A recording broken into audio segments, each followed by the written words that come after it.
چھوٹے چھوٹے بونی مسائل کے مطابق لائحہ عمل بھی تیار کر رہا ہے۔ یہاں کا اختیار بے شک اس نے ہم انسانوں کے حوالے کیا ہو، مگر اس کے اذن و اجازت کے بغیر کہیں پتا بھی نہیں ہل سکتا۔ اگر اس کشت خوں کی دنیا میں اس نے کھلی اجازت دے رکھی ہے تو یہی بیشتر انسانیت کو عذاب اخروی میں جھونکنے کے لیے اور ظلم سہ کر بھی راہ ہدایت پر ثابت قدم رہنے والوں کی مختصر تعداد کو ابدی جنتوں سے نوازنے کے لیے بہت کافی ہے۔ رمضان ہی وہ مہینہ ہے جس میں یہ بیش بہا انمول تحفہ، یہ کلام اللہ ہمیں ہمارے خالق کی جانب سے موصول ہوا۔ رمضان چونکہ تزکیہ نفس کا خاص مہینہ ہے، اگرچہ نفس کی پاکیزگی کے لیے نہ ماہ و سال کی قید ہے نہ رات اور دن کی، یہ عمل تو ایسا ہے جو ہمارے مالک و معبود کو ہم سے ہر لمحے زندگی میں مطلوب و مقصود ہے، مگر رمضان میں خصوصی رحمتوں اور برکتوں کا نزول رہتا ہے۔ اسی لیے کلام الہی کا فہم و ادراک اور تذکر اور تدبر نسبتاً آسان ہو جاتا ہے۔ روزے کی حالت میں نفس کی پاکیزگی اپنے عروج پر ہوتی ہے اور بات سیدھی دل تک پہنچتی ہے۔ خواہش تو یہ تھی کہ آپ سے یہ گفتگو ماہ رمضان میں ہوتی، مگر چند ناگزیر وجوہات کی باعث ایسا نہ ہو سکا۔ مگر ہاں، دیر اب بھی نہیں ہوئی، اس سے پہلے کہ ہمارے دل بھی ویسے ہی سخت ہو جائیں جیسے پہلی امتوں کے ہوئے تھے۔ یہ بہترین موقع ہے کہ ہم انہیں نفسانی خواہشات سے پاک کر کے اس الوہی کلام سے مرصع کریں جو خاص ہم سے مخاطب ہے، جس کا ایک ایک لفظ محبت میں ملفوف اور رحمت سے مربوط ہے۔ ایک ایسے بادشاہ کا کلام ہے جسے صرف اپنی رعایا کی بھلائی مطلوب ہے، ایک ایسے خالق کی تخلیق ہے جسے اپنی مخلوق کی خیرخواہی مقصود ہے۔ اگر ہم نے آج بھی ہمیشہ کی طرح اس پکار پر کان نہ دھرے، ندائے الہی کی جانب متوجہ نہ ہوئے، تو کیسے اپنے مقدر کی سیاہی کو دھو سکیں گے؟ کیسے اپنی بدبختی کو خوش بختی سے بدل پائیں گے؟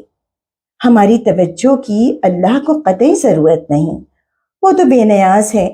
اگر کسی کو ضرورت ہے تو وہ ہمیں ہے، کیونکہ یہ چند سالہ ادھوری زندگی ہمیں وقتی مسرت و طمانینت کے سوا کچھ نہیں دے سکتی۔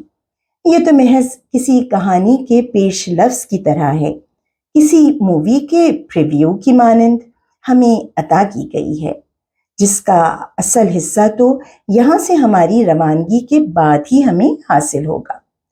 اور اگر ہم چاہتے ہیں کہ وہ حصہ ان تمام خوبیوں سے مزین ہو جن کا تذکرہ ہمیں کتاب الہی میں اور جن کا وعدہ ہمیں خطاب الہی میں ملتا ہے، تو ہمیں ضرور بالضرور اپنے پروردگار کی ہم سے گفتگو پر بھرپور توجہ دینی ہوگی۔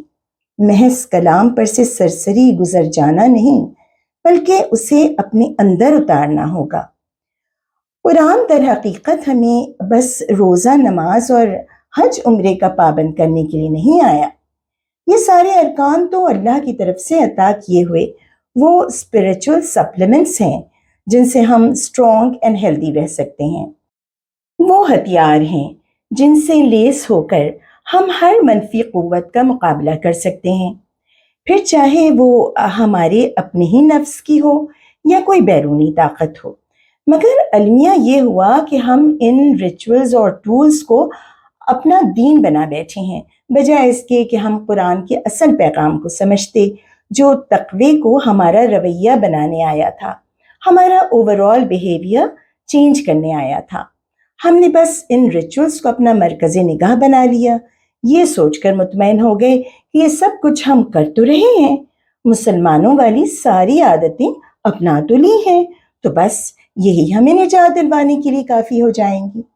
مگر ایسا ہوتا نہیں ہے۔ کیوں نہیں ہوتا؟ اس کی دیگر وجوہات ہوتی ہیں جس کی تفصیل میں ہم فی الحال نہیں جا رہے۔ سمجھنے کی بات یہ ہے کہ اصل توجہ ہمیں اپنے کردار کی تعمیر یعنی کیریکٹر بلڈنگ پر دینی ہوگی، خود میں گاڈ کانشسنس کو ڈیولپ کرنا ہوگا، تبھی دنیا میں ہمارے رویے تقوی سے مرصع ہوں گے۔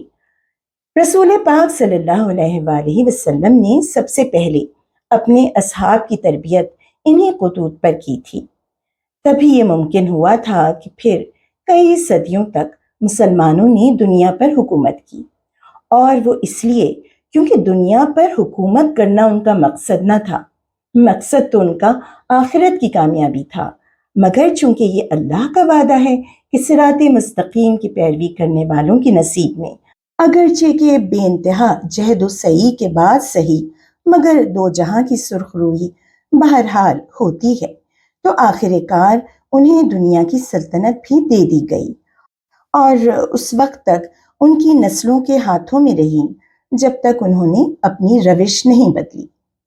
یوں تو یہ تربیت بچپن سے ہی ملنی چاہیے، مگر خیر دیر اب بھی نہیں ہوئی۔